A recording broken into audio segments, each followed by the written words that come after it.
ஒரு நகரத்துல ரவி என்ற ஒரு இளைஞன் வேலை பார்த்தான். அவன் அலுவலகத்துல எல்லாரிடமும் நேர்மையா பேசுவான்.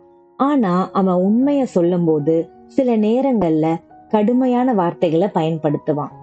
ஒரு நாள் மீனா ஒரு பிரசன்டேஷன் செய்தாள். அதில் சற்று குறைகள் இருந்தாலும் அவள் அதை மிகுந்த முயற்சியுடன் செய்திருந்தாள். அதை பார்த்த ரவி, இது சரியாக இல்ல, பல தவறுகள் இருக்கு, இன்னும் நல்லா செய்யலாம் என்று நேரடியாக கூறிவிட்டான். மீனாவுக்கு அது மிகவும் வருத்தமாக இருந்தது. அவள் மனம் உடைந்து தன்னம்பிக்கையும் குறைந்து விட்டது. அதை கவனித்த மேலாளர் ரவியை அழைத்து, நீ சொன்னது தவறில்லை, ஆனால் சொல்லும் விதம் முக்கியம். அதே கருத்தை இனிமையாகச் சொன்னால் அது உதவியாக இருக்கும், இல்லையெனில் அது காயப்படுத்தும் என்றார். அதன் பிறகு ரவி தனது தவறை புரிந்து கொண்டான்.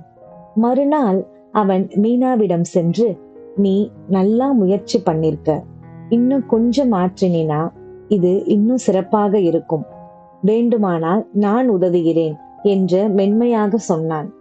இந்த முறை மீனா மகிழ்ச்சியுடன் அதை ஏற்றுக்கொண்டாள்.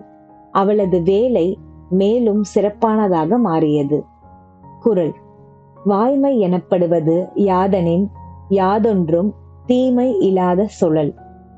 விளக்கம்: நாம் பேசும் வார்த்தைகள் யாருக்கும் காயப்படுத்தாமல் நன்மை தரும் வகையில் இருந்தால் அதுவே உண்மையான வாய்மை.